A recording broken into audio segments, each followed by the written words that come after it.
Graça e paz, meus irmãos, graça e paz, irmãs. Como é bom estar com vocês. Mais um encontro, mais um podcast, mais um tempo de reflexão para partilharmos então da palavra de Deus. E como é bom estar aqui com meu amigo Renato, que faz tempo que eu não gravo com o senhor, viu? Tá estranha essa coisa aí, viu? Boa noite, meus irmãos, boa noite, minhas irmãs. Faz bastante tempo, né? A gente tava num revezamento meio maluco, né? Quando eu tava, você não tava. Quando o Wagner tava, eu não tava. Você tava, eu tava com o Wagner. É uma bagunça que ficou isso aí. Vamos resolver esse negócio ao vivo. Ao vivo? Ao vivo. Então vamos. Tens alguma coisa contra o seu irmão? Essa pergunta vale para nós dois, porque você não tava também, não Se é tens só pra alguma mim, coisa... Né? Então, hoje é o podcast da reconciliação. Oh, maravilha. O irmão estará presente no dia que eu pedir perdão? É bom estar com vocês, amados, para partilharmos, então, de um texto tão bacana, tão bonito. Maravilha. Hoje nós vamos avançar um pouco mais, né, na leitura do texto, na exposição do texto. E eu espero que você, junto com toda a sua casa, sua família, seus amigos, todo mundo, pegue todo mundo, fale pro cachorro ficar quietinho, parado do lado. E vamos atenção também. Todo mundo ouvir e aprender da palavra de Deus. Mas antes, se você não é inscrito nesse canal, se você ainda não deu like nesse vídeo, está começando agora, nos ajude, dá o seu like, curta o nosso material, curta o nosso conteúdo, que é um prazer poder partilhar com vocês aqui desse material, desse conhecimento que a gente ao longo da vida adquire, né? E aqui tão graciosamente a gente partilha com todos vocês. Amém? Amém. Vamos então agradecer a Deus, Renato, e agora a gente segue depois lendo aqui o texto bíblico. Pai, em nome de Jesus, eu te agradeço. Obrigado, Jesus. Obrigado, Senhor, por esse tempo que nós vamos ler a sua palavra. Abençoe a todos que estão conosco, participando desse tempo de reflexão, de estudo da sua palavra, Pai, de conversa. Muito obrigado, Senhor, que todos nós sejamos edificados por sua palavra. Assim eu te louvo e manifesto a minha gratidão por sua bondade e misericórdia. Amém. Amém? Amém. Tá tudo em paz aí, Renato? O Renato tá quebrando os nossos estúdios, que é a nossa igreja, que é o... Faz uns 6 meses que eu tô tentando parar esse microfone. Olha lá, tá vendo? Ó.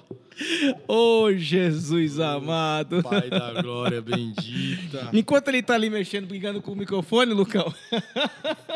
Dá sequência nesse negócio aí. Eu vou falando aqui, fica à vontade. Se quiser soltar aí o trem, pode soltar tudo e faz aí o seu Paranauê que tem que ser feito, que eu vou falando aqui, tá? Bom, nós conversamos no nosso último encontro, antes de fazer a leitura aqui, eu quero fazer aquele spoiler, que não é a minha missão, que não é o meu chamado.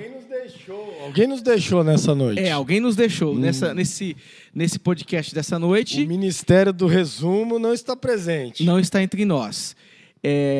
Mas vou tentar, de alguma forma, expor para vocês e relembrá-los do nosso último episódio, que foi de um tema que eu comecei falando naquele dia, naquela edição, e começo novamente relembrando o que eu expus aqui inicialmente. Eu disse que nós, como igreja, nós, como pastores, como liderança da igreja, nós sempre buscaremos, por meio do aconselhamento, propor caminhos de reconciliação para qualquer que seja a dificuldade relacional que envolve o casamento. Maravilha.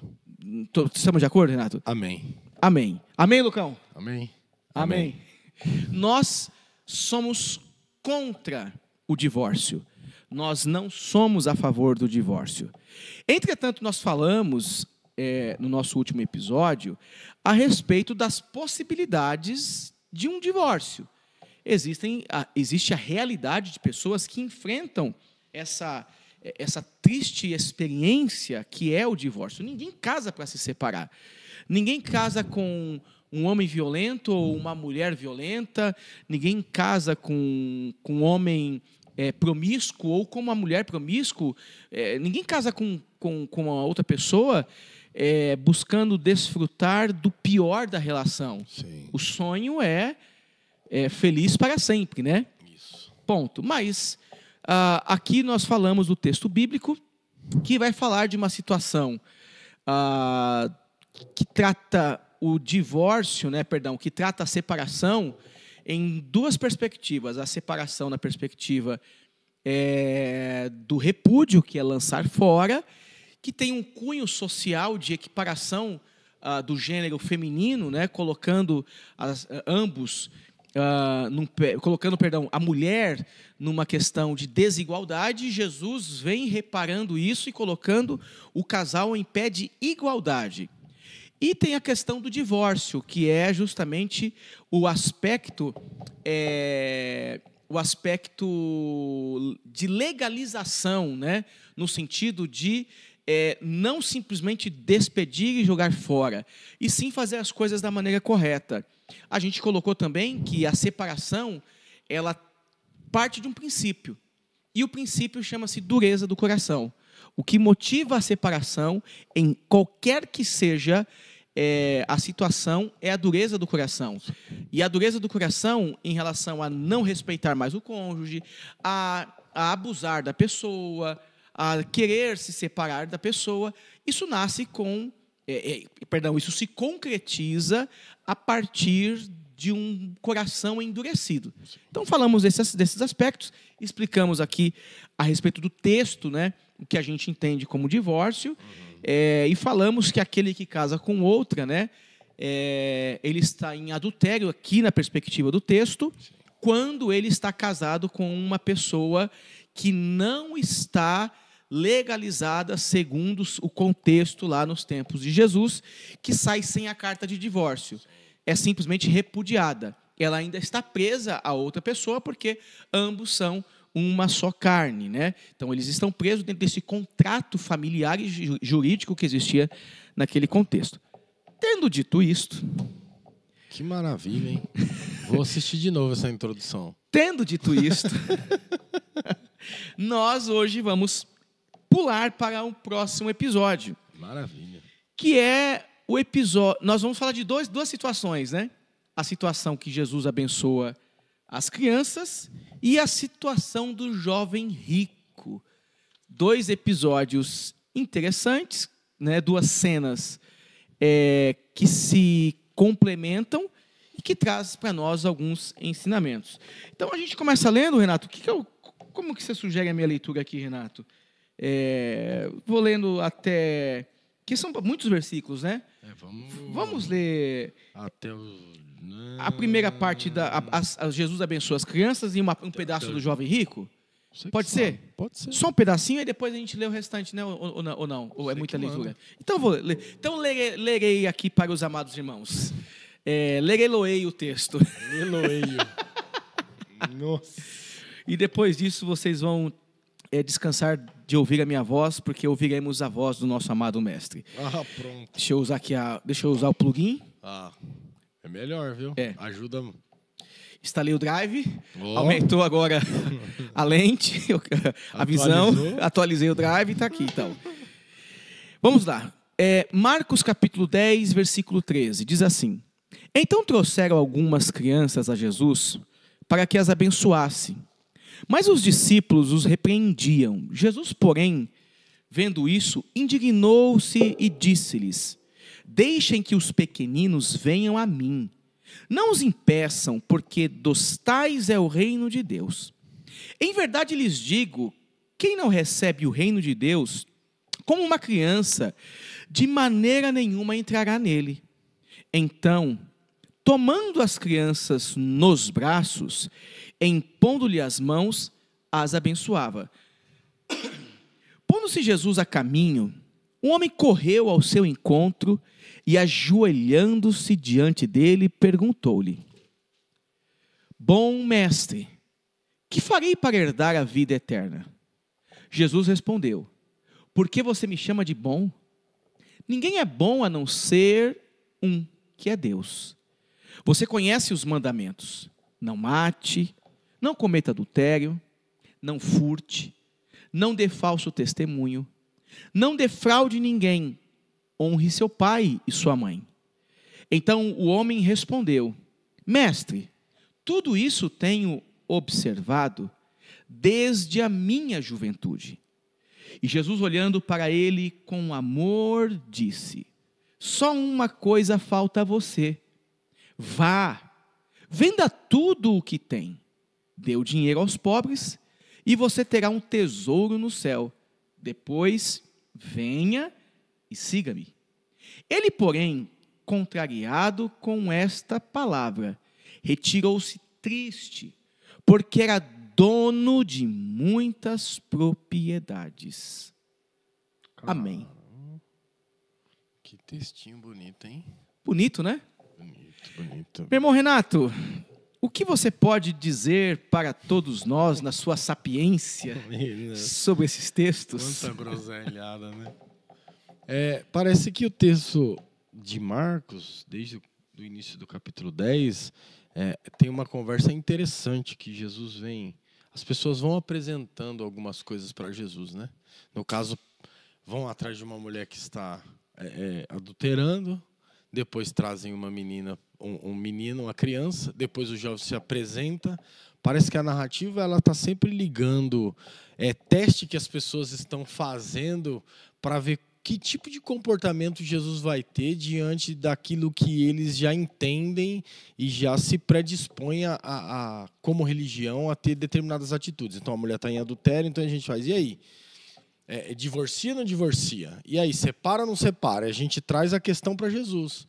É bem legal essas questões narrativas, porque você vê Jesus agora diante de uma criança. E é muito interessante porque eles trazem as crianças numa lógica de que as crianças querem tocar Jesus. Uhum. E o toque é aquilo que a gente sempre disse, né? A ideia era de tocar em Jesus para ser abençoado, né? Para receber algum tipo de bênção de um homem poderoso como Jesus, já era conhecido dessa forma.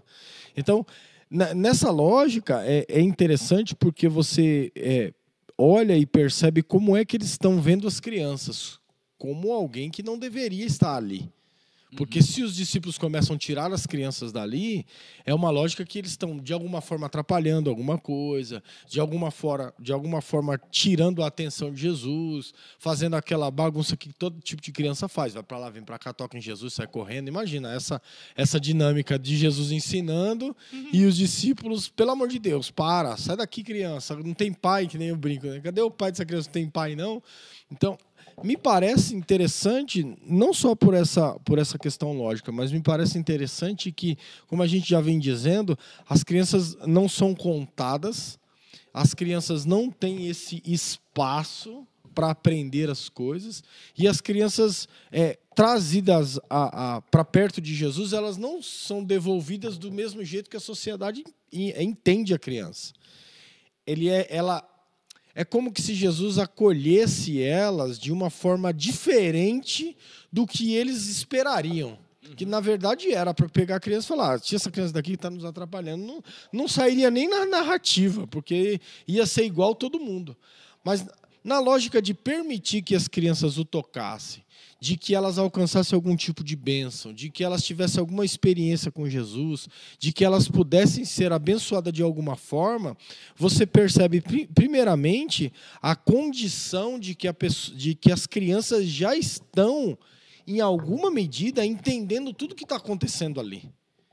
As crianças já estão, em alguma medida, tendo consciência de quem era Jesus. Porque eu vi os pais falar, porque eu vi alguma coisa acontecendo. E é muito interessante você perceber que a criança constrói essa ideia cultural, porque era da cultura tocar em alguém poderoso para receber bênção, cura e entre outras coisas. As crianças seguem na mesma dinâmica, mas Jesus não diz assim, não, o lugar da bênção não é de vocês.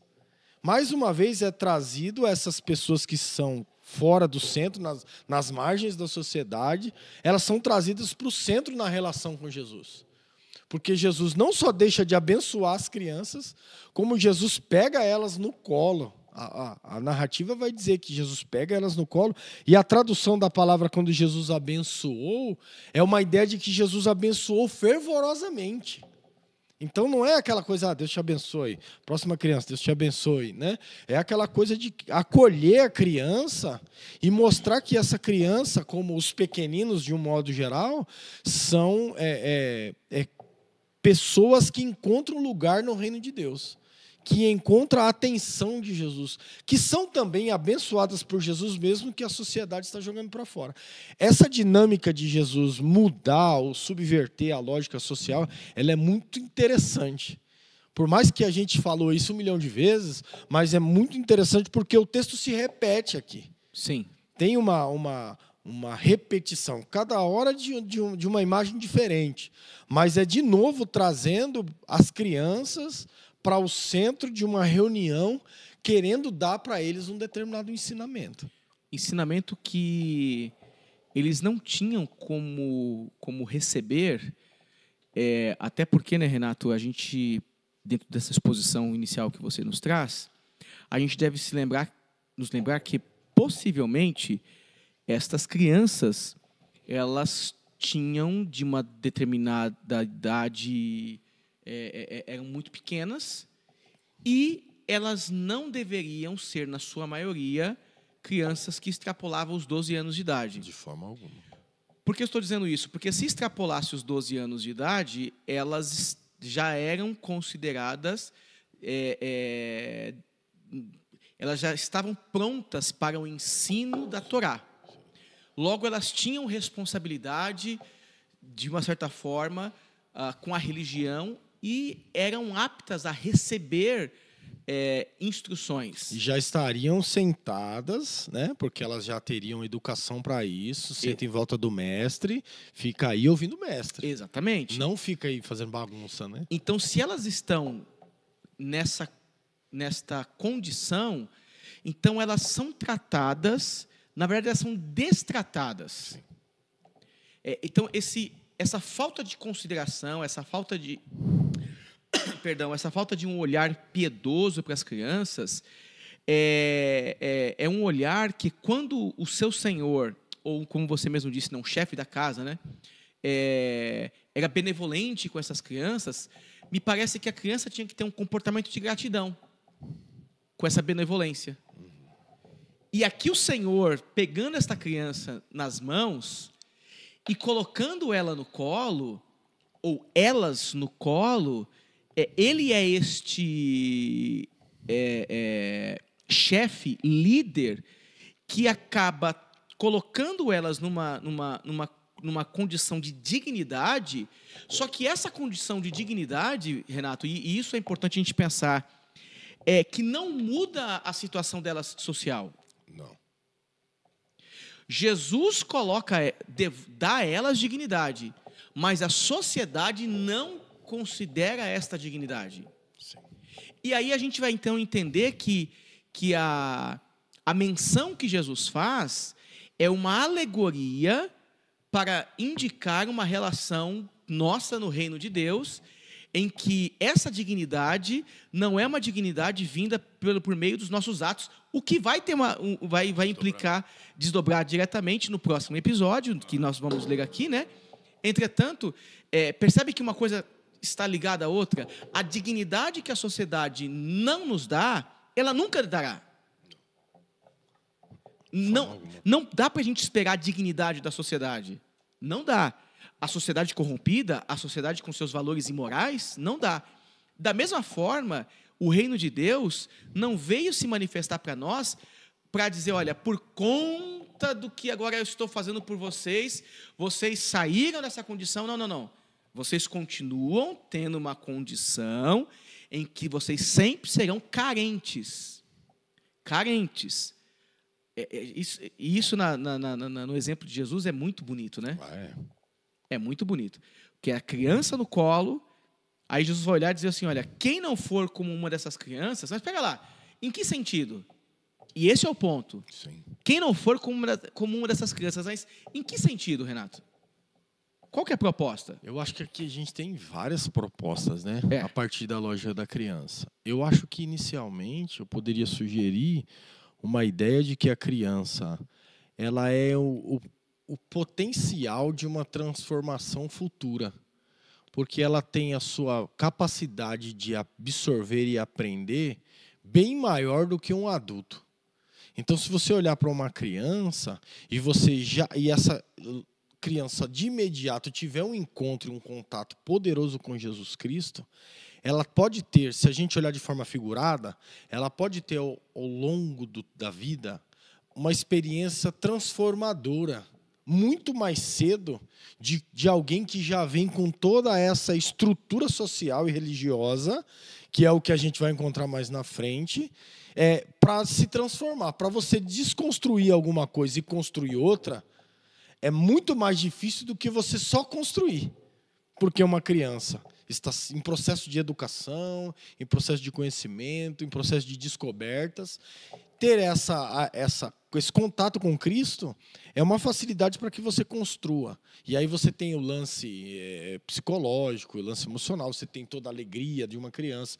Você tem uma série de imagens que você pode captar na criança e, principalmente, essa carência de não ter acesso a Cristo de forma comum. Jesus tem que ir lá e falar assim, não, deixa. É uma intervenção, né? Sim. Parece que ninguém quer deixar a criança se aproximar de Jesus. Aí Jesus toma, parece que essa iniciativa de romper essa barreira e dizer, não, deixa vir a mim os pequeninos. Então, é uma série de fatores de você poder até analisar numa perspectiva de dizer, se não há uma intervenção divina na história da sociedade, da humanidade, é como que se a gente fosse ficar eternamente impedido de encontrar esse lugar, esse caminho, esse acesso. Acho que tem um monte de imagem aí para a gente analisar. Tem. Eu acho que uma das imagens que a gente não pode talvez atribuir aqui de ser como uma criança no sentido de nos manter infantil. Né? Aí não. Não, de forma alguma. Aí não. Porque se nós nos mantivermos como pessoas infantis em nossas decisões, a gente nunca se responsabiliza por nossas ações. Então, não é nessa perspectiva de falta de responsabilização nas nossas decisões. Muito pelo contrário. Mas acho que é nessa proposta de que Jesus ele traz dignidade e, como você disse, né, aproximação para aqueles que socialmente jamais iriam se aproximar. Exatamente. Jamais. Porque o sistema religioso já tinha construído esse muro, né? Aquilo que você disse já há algum tempo, né? O que Jesus veio era destruir o templo, né? Sim. Então, para que as pessoas tivessem acesso a isso. Então, eu acho que o que Jesus faz de verdade é mostrar que essas pessoas que, na maioria das vezes, se a gente ampliar, essas pessoas que, na maioria das vezes, são tidas como pequeninos, né, socialmente falando, pobres, debilitados, que a gente não consegue trocar com eles. Por exemplo, eu te dou alguma coisa para que você me dê alguma coisa em troca. Não tem nada, não tem valor de mercado, vamos assim dizer. Essa é a palavra. Essas pessoas entenderem que Jesus as acolhe, mesmo que socialmente elas continuem no mesmo lugar. Mas a acolhida de Jesus, ela transforma a vida, mesmo que a vida continue simples. Uau. Não é que a gente vai encontrar Jesus e a gente vai se tornar rico. É que a gente vai encontrar Jesus e a vida vai se tornar rica. Não em questão material, mas em questão de beleza. De encontrar Jesus na simplicidade da vida. De encontrar Jesus nas coisas pequenas. Eu acho que é fantástico essa relação com Jesus. Rapaz, Lucão, você anotou essa parte aí, Lucão? Tem como você reprisar isso para nós aqui ao vivo? Passar o... Posso pedir o VAR? O VAR? Porque, olha... Rapaz, que poesia que esse homem nos trouxe agora. Eu acho que agora. É o contrário. Não, mas é sopro de Deus nessa aí. Esse pedaço, do céu, muito bonito. Esse pedaço é... Aí tem um aspecto, né, Renato, que o texto vai continuar dizendo que Jesus abençoava essas crianças, né, impondo-lhe as mãos, né? Sim. Algumas pessoas constroem aqui uma doutrina, que é a doutrina da importância, né, de batizar as crianças, né, ou impor as mãos sobre elas, tal, que é uma forçação de barra no texto, porque não tem essa conotação, né? uma ideia de que a criança já nasce com pecado, e aí tem uma possibilidade de culpa, então a gente tem que fazer algum tipo de ritual, né, o culto, para que essa criança venha a ser purificada. Exatamente. E aí é como que se Jesus estivesse purificando as crianças nessa narrativa. Aí eu também não vejo nada disso. Exatamente. Mas seguindo, então, podemos avançar? Podemos seguir, porque na sequência nós temos, então, um segundo texto que vai tratar com todos nós, que vai tratar aqui, né, e vai mexer com a gente, que é o texto do jovem rico. É um texto bacana porque Jesus passa, né, a caminhar com os seus discípulos, e a cena e a maneira com que a narrativa se constrói no Evangelho de Marcos, ela é muito preciosa, porque ela coloca, me parece que alguém em uma condição de total necessidade de encontrar um caminho, que é o caminho da redenção, o caminho da salvação, mas ele faz isso com muita vontade, a princípio. É verdade, é muito legal porque você vê essa disposição, né? Ele veio correndo, né? Ele veio correndo, o texto vai dizer no verso 17, e estava saindo, veio um homem correndo em sua direção, ajoelhou-se diante dele e perguntou: bom mestre, que devo fazer para herdar a vida eterna? Essa disposição ela é muito interessante, porque você vê que ele rompe essa ideia até de superioridade religiosa. Exato. Mesmo que a atitude dele tenha traços religiosos, porque essa ideia de se curvar diante de alguém, no judaísmo, era praticamente improvável. Sim. Porque o pós-exílio trouxe essa ideia de que a gente não pode adorar mais ninguém, de jeito nenhum. Porque a gente foi levado cativo por conta disso. Exatamente. Então, uma vez que a gente não adora ninguém, imagem, escultura, César, imperador nenhum, a gente não pode se curvar diante de qualquer um. Então, quando ele se dispõe a se curvar diante de Deus, de ato pensado, é porque ele já reconhece alguma coisa em Jesus. É alguém que ele está vendo um poder sobrenatural. E aí, quando ele se prostra e diz, bom mestre, a ideia aí também é de perfeição, de Deus mesmo, de alguém divino.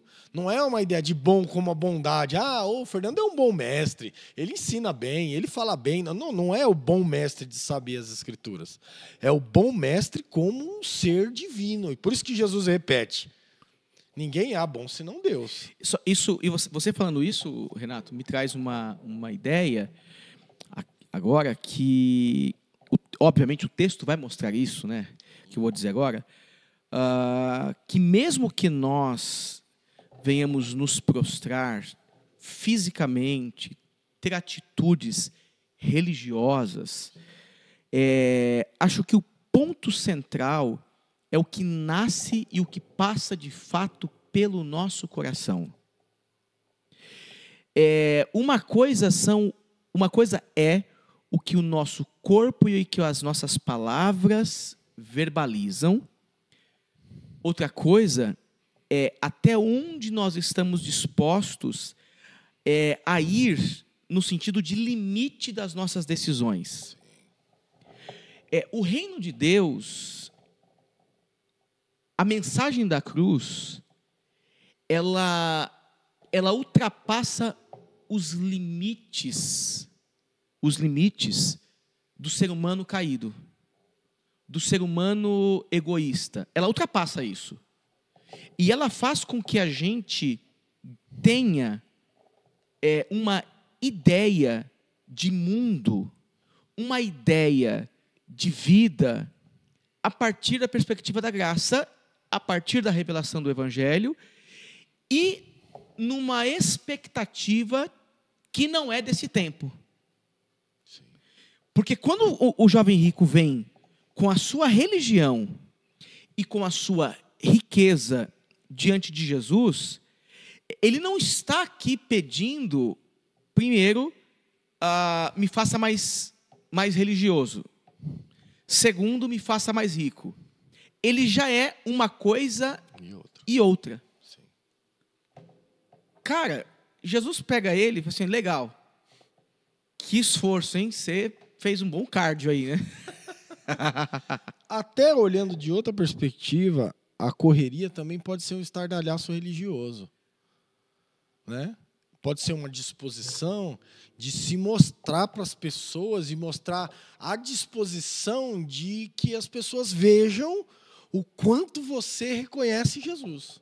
Então, como você disse, a gente deve, eu acho que uma coisa não deve anular a outra. Do mesmo jeito que a gente tem que mostrar disposição do coração, não é por isso que a gente não pode ter um gesto físico.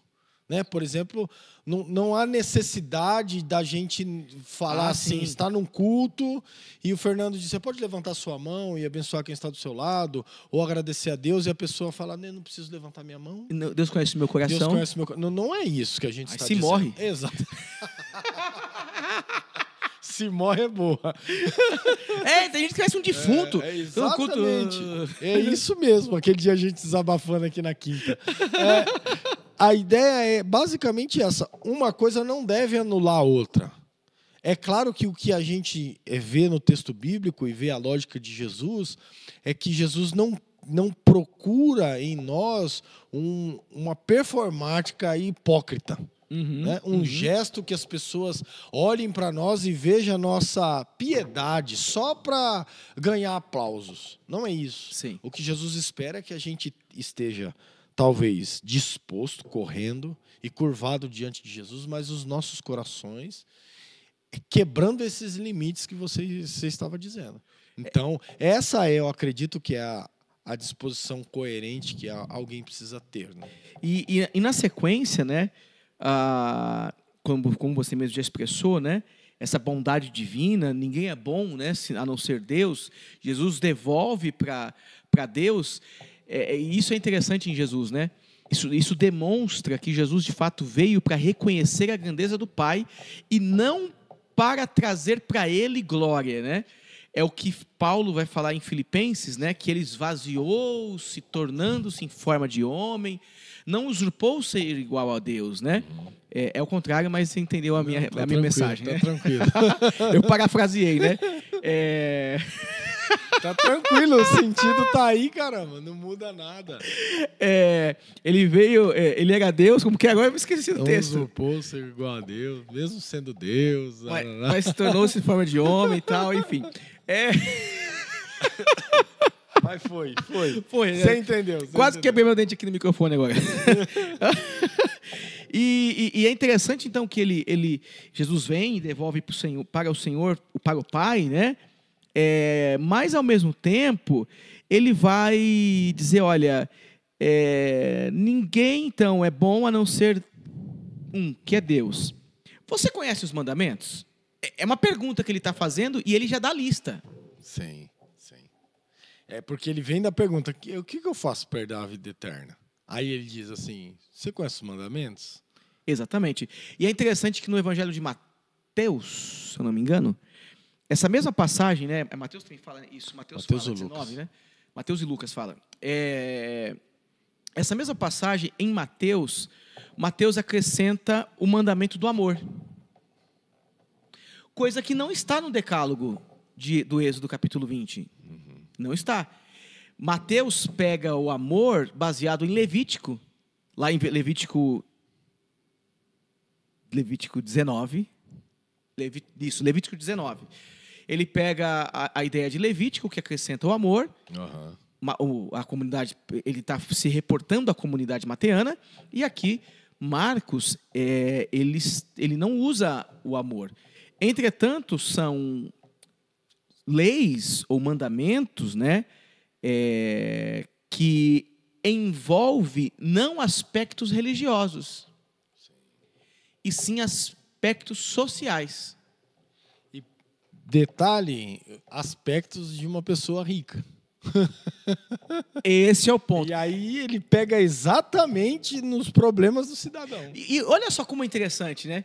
Jesus não fala com esse homem rico sobre culto, Não. Sobre práticas religiosas. Ele não fala, olha, vamos conversar o seguinte, vamos começar da seguinte lista.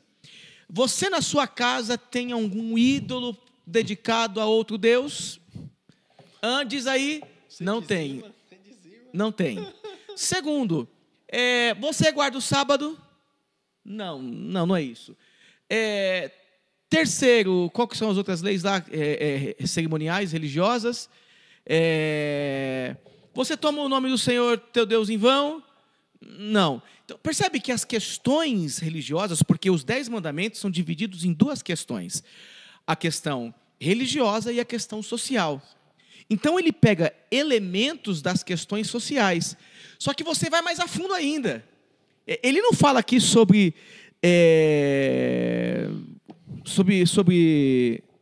ele só fala sobre questões relacionadas a pessoas que têm uma posição social que podem viver isso aqui, né? Sim. É bem interessante, porque quando você vê as relações que ele vai fazendo, olha, não mate, né? Não matarás, não cometa adultério. Tá. Não roube. Aham. Não engane. Tem uma versão que diz defraudar, né? E o defraudar, não sei se é a sua. O defraudar é interessante, porque o defraudar é uma lógica de tipo assim, como ele é rico, é possível que ele tenha empregados. Não defraude, meu. Uma vez que ele tem empregados, é possível que ele deixe de pagar alguns empregados. Então, todas essas relações de adulterar, pode ser que ele tenha mulheres à sua disposição, por causa da sua condição financeira. É muito interessante toda essa construção. Pode ser que ele mande matar alguém também. Porque aí você tem uma questão de você se apropriar do bem de alguém, uma vez que você é muito rico. E aí a gente pode lembrar até de Nabote e Acabe. Você tem uma série de possibilidades de pecados que a gente tem aqui, e principalmente quando ele chega e diz assim,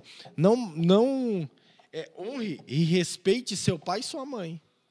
Então, você vê que é toda uma construção de ideias que está dentro da possibilidade de uma pessoa que é extremamente rica, mas que é extremamente religiosa, porque ela não tem pontos da religião aqui, mas eles têm pontos sociais.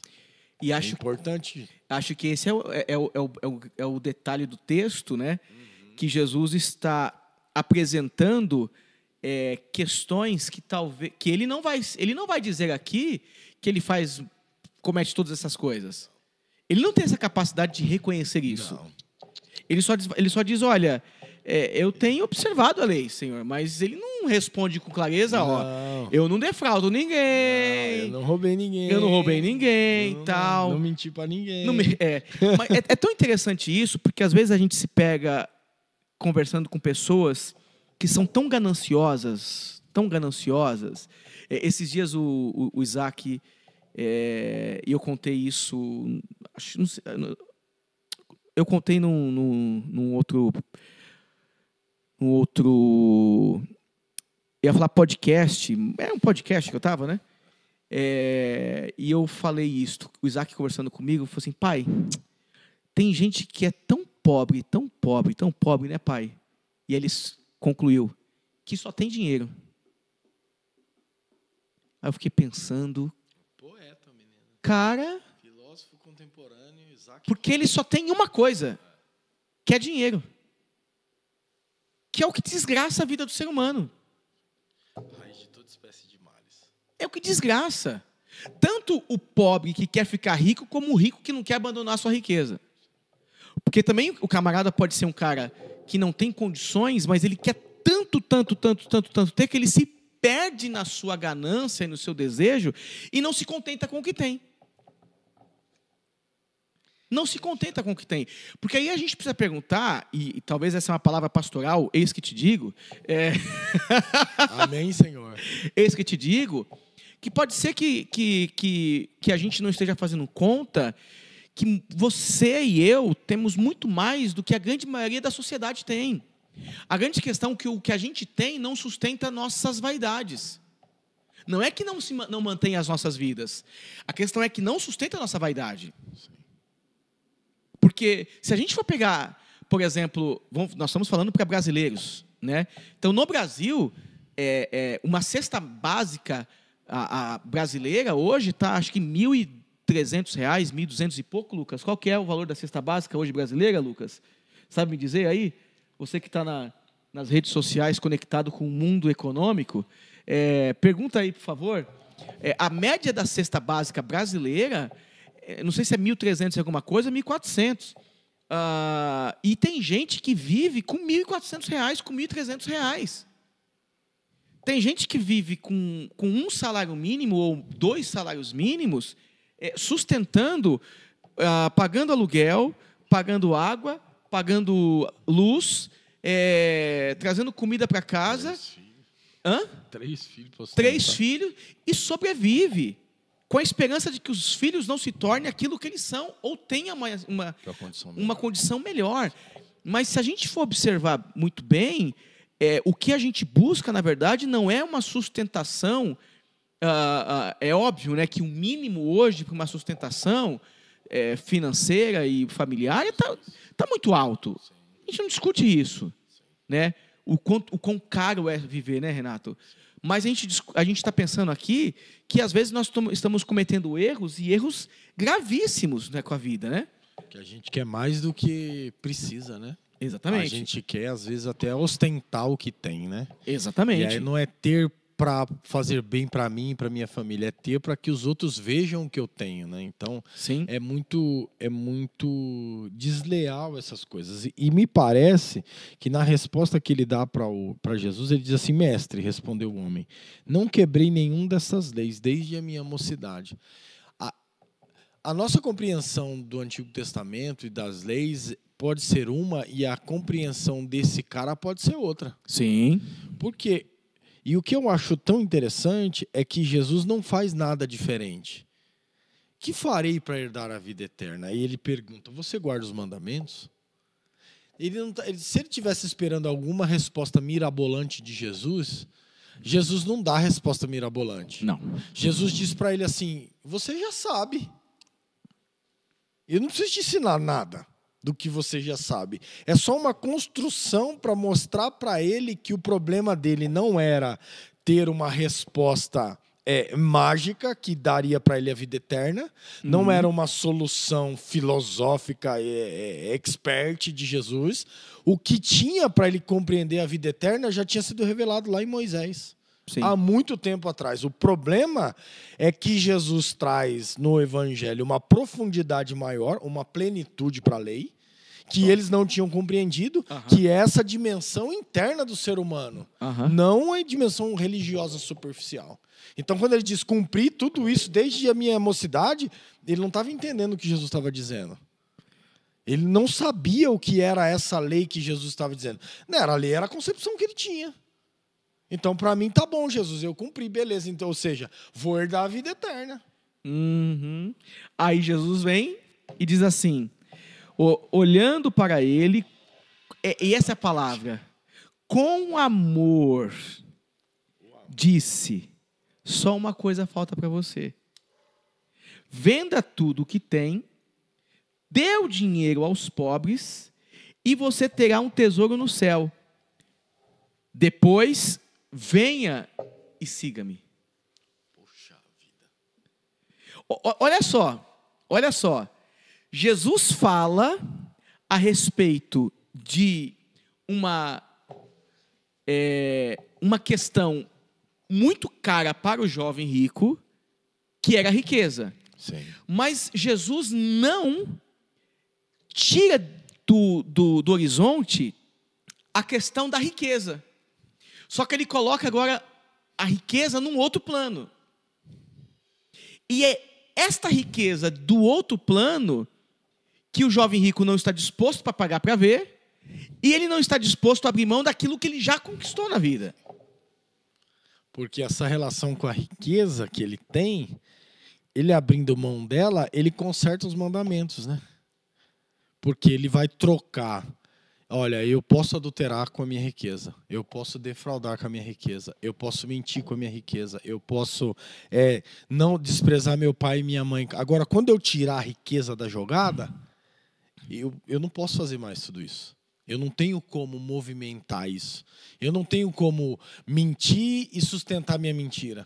Então, quando Jesus vem modificando essa lógica que ele já tem, até pensando a religião como a religião não, a riqueza como uma bênção de Deus, não criando, não importa como a gente chega até ela, mas Deus me abençoou, por isso eu sou rico, eu guardo desde a minha mocidade.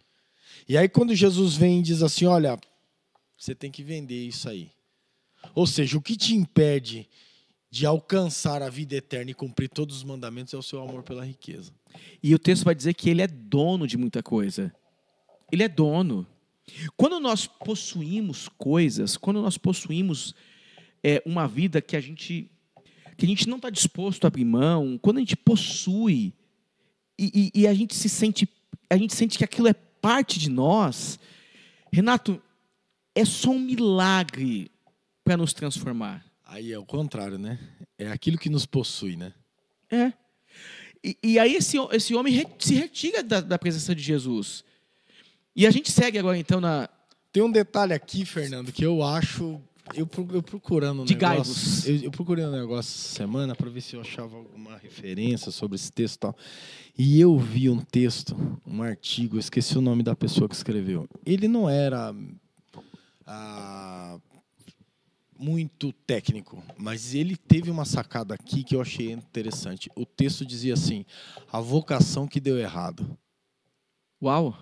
Eu achei brilhante. Por quê? Porque Jesus chamou esse cara do jeito que chamou os discípulos.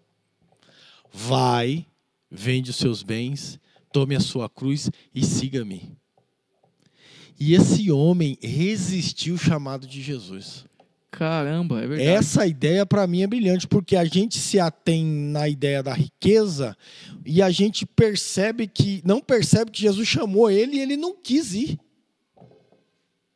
E para mim, tem uma ideia tão interessante aqui que, primeiro, Jesus deixa à disposição dele seguir.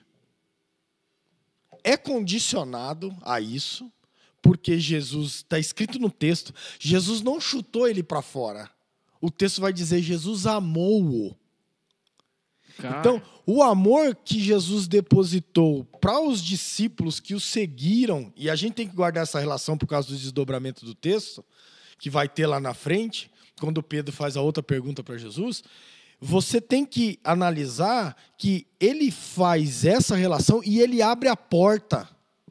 Jesus abre a porta do reino de Deus e a porta da graça aqui para todo mundo. Uhum. Que ama as riquezas, que não gosta de criancinha, que quer derrubar a mulher que adultera, que quer separar, a porta abre. Jesus diz assim, olha, abre mão disso, que é hoje o seu Deus, que Sim. dirige a sua vida, que traça esses planos, e vem para trás de mim que eu vou te mostrar o caminho, para onde você deve seguir. Uau. E eu acho muito interessante porque ele nega.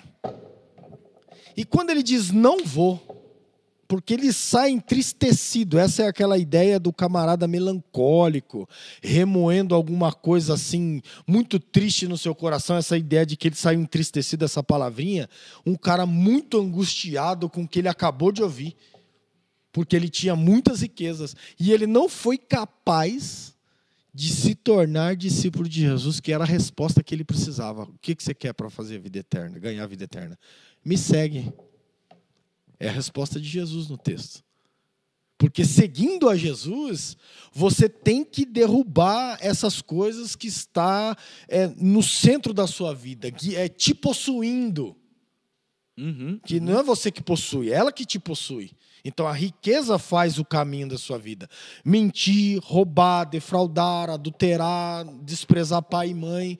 Quando a gente retira isso e põe Jesus, a gente inverte aquilo que você falou. A gente vai para um plano espiritual da vida eterna já. E a gente já começa a desfrutar isso. E o que eu achei muito interessante é que Jesus não faz nada. Ele só ama. Jesus ama e deixa ele ir. Cara, que sensacional. Eu achei muito interessante a sacada do cara, porque você não percebe a lógica de que Jesus o puniu, e depois disso ele ficou pobre. Por exemplo, não é a lógica? Se você não obedecer Deus, Deus vai te punir. Ele não estava obedecendo Jesus, nunca ele obedeceu, porque nenhum mandamento ele guardava. Agora veja como alguém, por favor, chama o VAR de novo. Lucas, de novo, por favor, faz um recorte disso aí. Vamos publicar só essa parte aqui. Cara, que sensacional. Sabe por que é sensacional? Porque você tem os discípulos de Jesus, e aí numa proporção, Renato, você tem um grupo de pessoas que disseram sim para esse chamado. Jesus passa, vem e me segue. Vou e sigo. Passa ali, vem e segue. Vou e sigo. Aqui nós temos numa proporção, nós temos agora uma pessoa, ou o primeiro, no texto, pelo menos no texto bíblico, do texto é o primeiro a dizer não. Uhum. Nós temos 12 ou 4 imediatamente dizendo sim, e um dizendo não. Agora, se nós formos trazer essa mensagem para o século 21, a proporção dos que dizem sim é muito menor diante dos que dizem não. E o que fere a alma da gente é a lógica dele. Eu guardo desde a minha mocidade. As pessoas nos tempos atuais, elas estão dizendo sim para a religião, sim para a riqueza, vários sims, muitos sims para a riqueza, e estão e grande parte estão dizendo não para abandonar uma coisa e outra para seguir Jesus, que nos ama. Que nos ama. Por isso, podemos seguir aqui? Você que sabe. Por isso que Jesus vai seguir aqui no texto, a narrativa, e vai dizer para os seus discípulos, no texto que nós não lemos, a partir do versículo 23, como é difícil para os que têm riqueza entrar no reino de Deus. É aí que está a questão da coisa. Porque aí a gente pode atribuir, e voltar, que não está no texto, mas está na ideia do Evangelho, a gente pode atribuir o valor da riqueza à divindade. Também. Por quê? Porque é a entidade mesmo que está controlando a pessoa. Por quê? Porque a riqueza, ela dispõe ou depreende muita coisa para o cidadão. O cara diz assim, o dinheiro não pode comprar o amor. Aí o outro brinca dizendo, ele não compra, mas ele manda buscar. Né? Então, tem várias coisas que você vê, poxa, mas o dinheiro pode trazer muita coisa boa. Uma vida de mais luxo, de mais conforto, de mais tranquilidade, menos preocupação com o dia de amanhã. Ela pode trazer estabilidade para os nossos filhos. Sim. Ela pode trazer muita coisa boa, que alguém que adquiriu muita riqueza, ele vai mesmo se fiar àquilo e dizer assim, eu tenho posse do controle da minha família. O dinheiro que eu tenho hoje, eu pago, por exemplo, vamos imaginar, eu pago a faculdade da minha filha, a faculdade do meu filho, eu tenho uma casa para eles aqui em tal lugar, eu tenho um carro para eles, eu tenho uma empresa aqui que eles podem herdar e minhas crianças não passam fome hoje. Se eu morrer agora, e meus netos, até a terceira geração, tem dinheiro. Tem gente que tem muito dinheiro assim, a gente sabe disso. E como é que uma pessoa vai olhar para um chamado desse e vai dizer assim, sim para Jesus e vou vender minhas riquezas? Não é o dinheiro que está em questão, porque tem muita gente milionária que não tem o coração na riqueza, é impressionante. Sim. Tem gente assim. Mas, às vezes, o amor ao dinheiro é sim para o dinheiro, sim para a religião, e muitos não para Jesus. E tem gente que não tem todo esse dinheiro, mas tem a mesma paixão pelas coisas. Tem gente que não tem todo esse dinheiro, mas tem a mesma paixão por ele mesmo. Por ele mesmo. Porque aqui é ele mesmo, né? É exatamente. Aqui é ele mesmo. Ele confia nas riquezas, mas ele confia naquilo que Jeremias diz, né? Maldito o homem que confia na força do seu braço. Exatamente. E é ele que produz riqueza. E a gente pensa assim, sabe, Renato? Dá pra gente fazer essa analogia, porque agora o que vem pela frente é só analogia. E o que vem à frente é fantástico. Né? É só analogia. E aí você tem hoje pessoas buscando a todo momento esse conquistar, esse estar numa posição, tal, que a gente faz parte de um mundo totalmente capitalista, totalmente frenético por coisas, tal, por trocas. Você tem que estar com um carro sempre do ano, você tem que se vestir com a melhor roupa, você tem que estar com o melhor equipamento e daí por diante, né? Só que isso é muito tentador, porque a gente vive num limite. Na verdade, nós estamos, cada dia que passa, ampliando os limites de se viver a vida desse mundo. A gente está cada vez mais jogando as tendas para mais longe, as estacas para mais longe. Antigamente, a gente era tudo muito limitado. Não podia. Hoje, não pode. Não.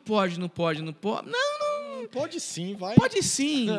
A grande questão é o seu coração. Sim. A grande questão é você, sabe, nós não sabemos lidar, a gente não sabe lidar com as nossas extravagâncias. Não sabe. A gente não sabe lidar com o nosso excesso de liberdade. A gente não sabe lidar. Por que acontece? Nós temos um outro ponto também. Tem gente, vamos pegar a população brasileira. Você tem 60 pessoas que são bilionários, milionários, sei lá quanto. E o resto tá aí. E um restão tá pior ainda. O restão tá pior ainda. Só que aí a gente olha para esses que estão lá em cima e diz, não, eu quero estar lá como aquele cara que está lá em cima. Sim. Só que tem a questão de oportunidade, tem a questão de valor agregado no que se faz. Uma série de coisas. Sim. A vida é justa? Não, a vida não é justa. Não é justa. O camarada vai lá, trabalha 1 hora, ganha 10 mil reais. O outro trabalha um dia e ganha 150 reais.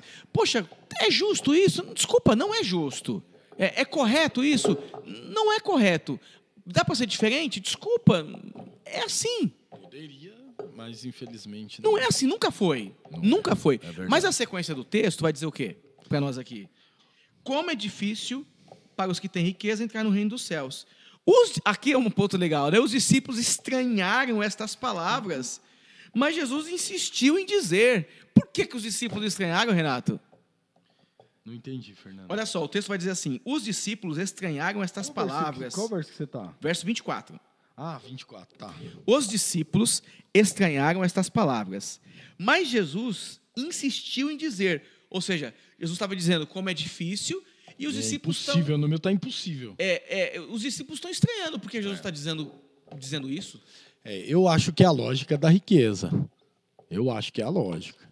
De você dizer assim, um rico está sendo abençoado por Deus. Uhum. E como é que é difícil um rico entrar no reino de Deus? Admirados, em outras versões, também há a possibilidade de dizer, mas como é que Jesus está dizendo essa?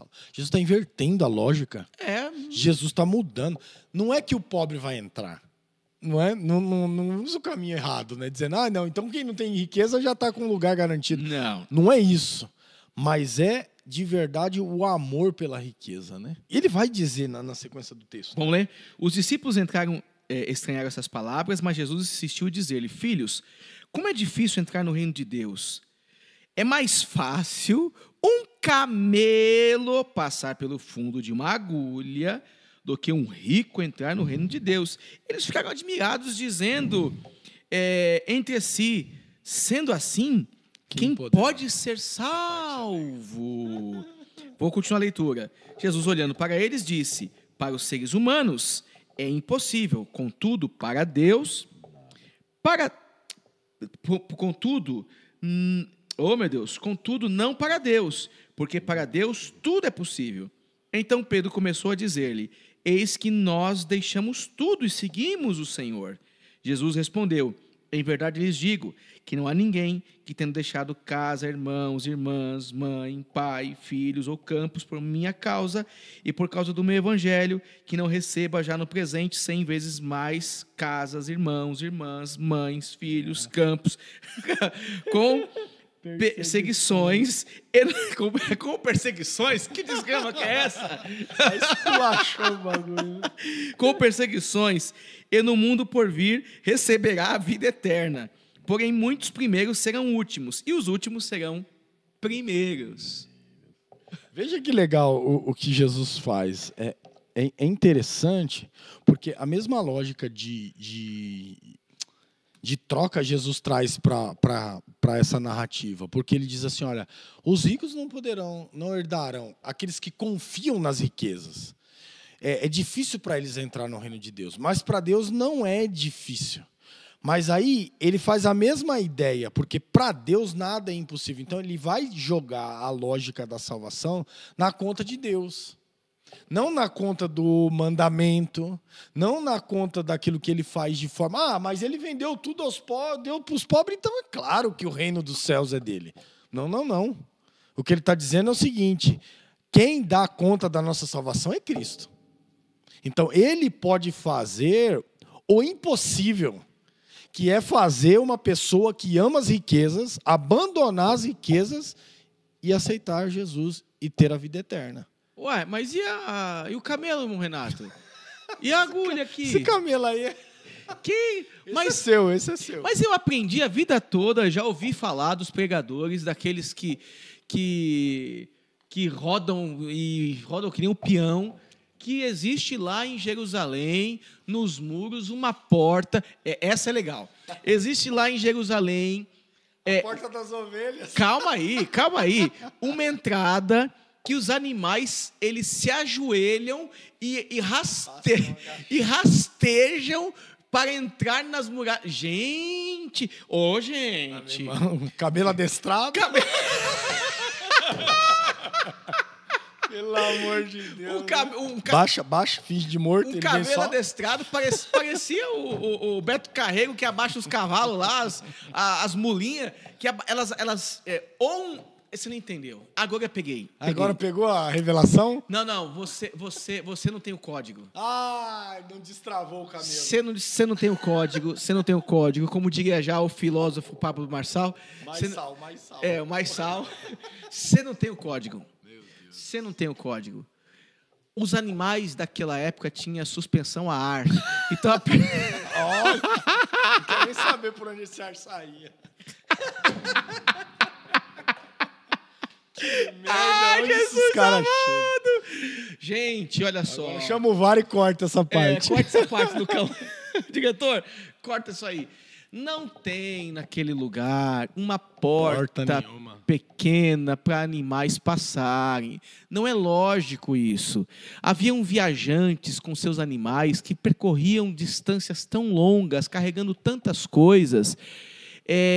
E não era razoável ter um espaço ou uma entrada dessa só para os gentios, só para isso, só para aquilo. Não é lógico. Isto é uma interpretação errada, né? A interpretação mais coerente aqui é que camelo, na verdade, é uma hipérbole. Jesus está utilizando uma figura de linguagem, um exagero para se referir a algo muito difícil. É agulha mesmo e é o camelo mesmo, não tem porta de nada. Alguns traduzem aqui a palavra camelo, né? Dentro de algumas traduções gregas, para corda grande e passar por um buraco de agulha. Mas não é aceitável essa ideia.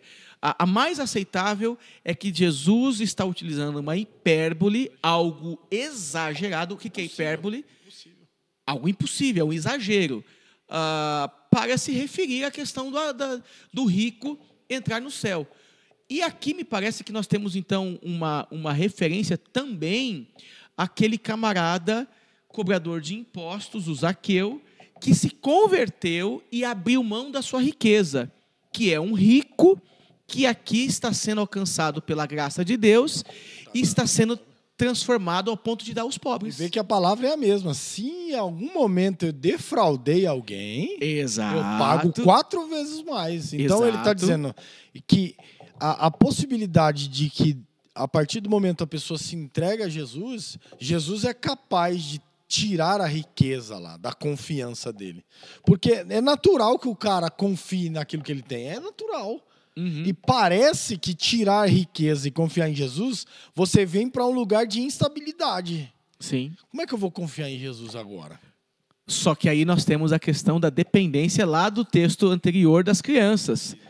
Por isso que ela tem alguma ideia. O microfone aí. Por isso que ela tem essa ideia próxima. Exatamente. De que Jesus está acolhendo essa criança que está, talvez, aprisionada pela posição social que ele tem. E Jesus quer tirar ele de lá. Por isso que a Bíblia vai dizer, ele amou. E quando ele amou, ele disse, olha, você precisa trocar, né? Exatamente. O meu amor pelo amor das riquezas. Então Jesus está dizendo para esses discípulos que não é impossível para Deus.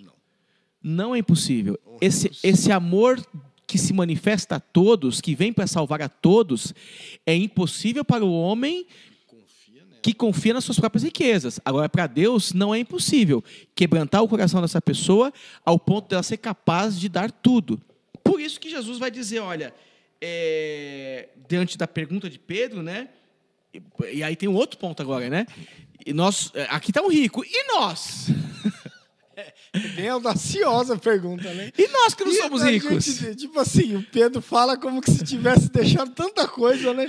Nós que deixamos tudo e te seguimos, o que nós vamos receber? Exatamente. Aí Jesus vai falar para ele, olha, em verdade lhes digo, não há ninguém que tenha deixado... Só que aí Jesus coloca o valor das coisas. Ele vem dizer o seguinte, olha, o ponto é aquilo que te possui. Eu posso ser tão dependente da minha casa, no sentido dela me possuir tanto que ela se torna um ídolo. O meu filho pode se tornar um ídolo. Sim. O meu casamento pode se tornar um ídolo. Pode. O meu carro pode se tornar um ídolo. Conheço alguns que idolatram. As minhas coisas. E aí eu coisifico tudo que está ao meu redor. Casa, filho, pai, mãe, tal, todas essas coisas. E aí a gente é desumanizado. Essa é o problema, porque o que Jesus quer fazer é transformar. Veja o que Jesus está fazendo aqui. Voltando para aquela questão que você levantou da questão social. Quando Jesus diz para o Pedro assim, se você abriu mão dessas coisas por amor a mim, o que é que você vai ter em volta? É toda aquela relação, você vai ter o quê? Irmãos, mãe, filhos, propriedades, era tudo aquilo que ele não queria abrir mão. Por quê? Porque ele estava desumanizado. Ele estava desumanizado. E aí o que ele fez? Ele começou a tratar as pessoas como coisas. Então a gente faz o quê? Essa minha mãe, que lucro que a minha mãe me deu? Minha mãe pode me dar tal lucro. Meu pai pode me dar tal lucro. E aquele meu empregado lá, se eu vender ele, o que ele pode me fazer? E aquela relação que eu tenho com a minha irmã, que lucro pode me dar? Então, você não se relaciona com as pessoas como seres humanos. Você se relaciona sempre na possibilidade de troca. E o Pedro tem a mesma lógica. Então não tem a ver você ter que deixar tudo, abandonar tudo, dar as costas para tudo? Não. Não é isso, não? Não é isso. Porque eu ganho tudo isso quando eu estou na... Mas como que é? Eu não entendi agora. Vou ficar rico em nome de Jesus? Porque a lógica do Pedro é a mesma. A lógica do Pedro é a mesma. Se eu dei, o que eu ganho de volta? Não é? Olha, me explica melhor isso, Renato, por favor. Eu tô te provocando. Porque se você analisar toda essa perspectiva de sempre ganhar com alguma coisa, que é a lógica de mercado. É a lógica de mercado. Então eu me relaciono com as pessoas trocando. Então a pessoa não é um ser humano para mim. Ela é uma coisa que me dá dinheiro. Pai e mãe também aqui? Também. Que ele está dizendo lá, honra seu pai e sua mãe. Não foi um dos mandamentos que Jesus seguiu, que Jesus listou. E aqui ele está dizendo assim, olha... E aí, essa parte aqui que eu vi agora é lindo, né? Isso não é impossível para Deus ser transformado. As pessoas podem ver as outras como ser humano e não como coisas que podem dar dinheiro para a gente. Aqui eu acho que é a transformação do Evangelho. Aqui eu acho que é aquele lugar que está no íntimo do homem que só Deus pode mexer. Não é por ver mais benefício naquilo que ele recebe, naquilo que ele tem de volta. Não é por ver, se eu aceitar o reino de Deus, Eu vou ter mais status do que o que eu tenho hoje. Eu vou ter mais dinheiro do que o que eu tenho hoje. Mas é a possibilidade de enxergar valor naquilo na relação que se tem. Não é valor naquilo que pode se receber de alguém a partir da relação. Mas é a relação em si ser tão transformadora que você diz assim, poxa, eu abri mão disso, abri mão daquilo, deixei de dar importância para isso, deixei talvez de ganhar mais dinheiro para poder estar aqui hoje com você. Isso é fantástico. Cara, e isso é tão impressionante, porque quando nós pensamos no aspecto da graça de Deus que nos salva, a graça é isso, é essa experiência redentiva que nos salva. Só que também a graça tem um outro aspecto que eu pensava nesses dias, que é um aspecto pedagógico, porque a graça nos educa. Nos educa a quê? E para quê? Cara, é isso. É isso que Pedro não entendeu, que Jesus vai trazer, vai revelar. E eu estava lendo aqui, Tito 2,11, que vai falar sobre essa graça que nos educa, né? Para que renegadas a impiedade, as paixões mundanas, vivamos neste mundo. Justa, sóbria e piamente. O finalzinho. Então é uma educação da graça que nos transforma para fazer com que sejamos humanos. Que a gente vai ter pai, a gente vai ter mãe, a gente vai ter tudo isso, mas não numa perspectiva de coisa. Exatamente. Mas numa educação a partir dos valores do reino de Deus. A graça nos educa. Ela nos salva, nos mostra a libertação, mas ela nos educa. É essa referência nova que nós temos aqui, que a gente abre mão de tudo isso, mas o próprio Senhor nos coloca numa outra condição, que estamos nesse mundo experimentando de todas as bondades e os benefícios desse reino, sim, cujo Deus é o nosso Pai. E aí Jesus vai dizer, então, por isso que, olha, os primeiros vão ser os últimos. Quem julga ter alcançado isso, não alcançou. Agora, vocês que entregaram tudo para mim, vocês vão ser os primeiros. Cara, isso é sensacional. O texto é brilhante, né? É isso. O texto é lindo. A gente vai ficar falando aqui. Porque você consegue enxergar que o problema não é a riqueza. Não é? Porque o Pedro tinha a mesma lógica do cara aqui. E que eu vou receber se eu deixei tudo, abandonei tudo? Uau. E vou te seguir? A lógica, o problema que Jesus está trabalhando é a nossa visão do outro. É como é que a gente está enxergando o outro. A partir do retorno, de uma relação a partir do que eu recebo em troca. Ah, não, mas eu estou casado por quê? Porque, se eu ficar casado com ela, eu vou receber tal coisa, eu tenho tal benefício. Se eu me manter casado com ele me proporciona luxo, ele me proporciona isso, ele me proporciona aquilo. E se eu não ter mais relação com ele, me divorciar, o que eu ganho? O que eu perco? Está sempre fazendo conta. Essa é uma relação de barganha, de negócio, você está negociando. Você não está preocupado o que é que essa pessoa em si vai fazer diferença na minha vida.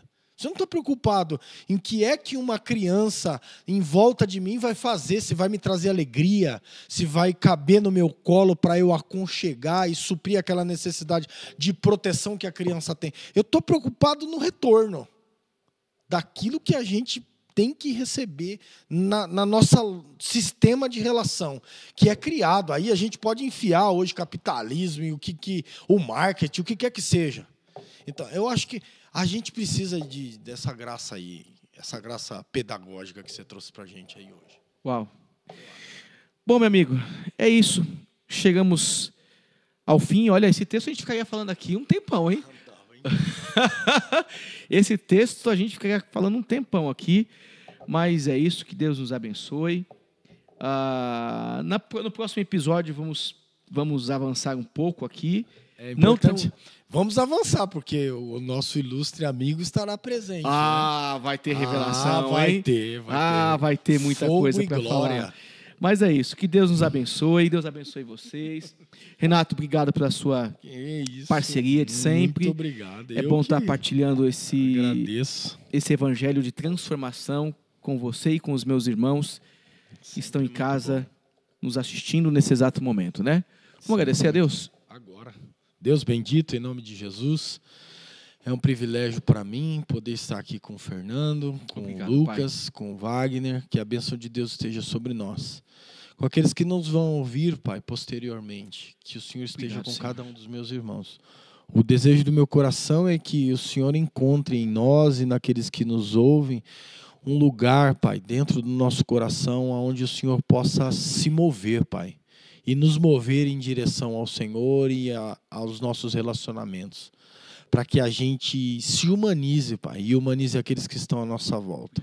Que as nossas relações não sejam coisificadas, que a graça de Jesus venha a ser derramada sobre nós, que nós não venhamos confiar nas riquezas, que nós não venhamos confiar em nada daquilo que não seja no Senhor e na força do seu poder, Pai. Esteja sobre nós, esteja conosco e nos ajuda, Pai.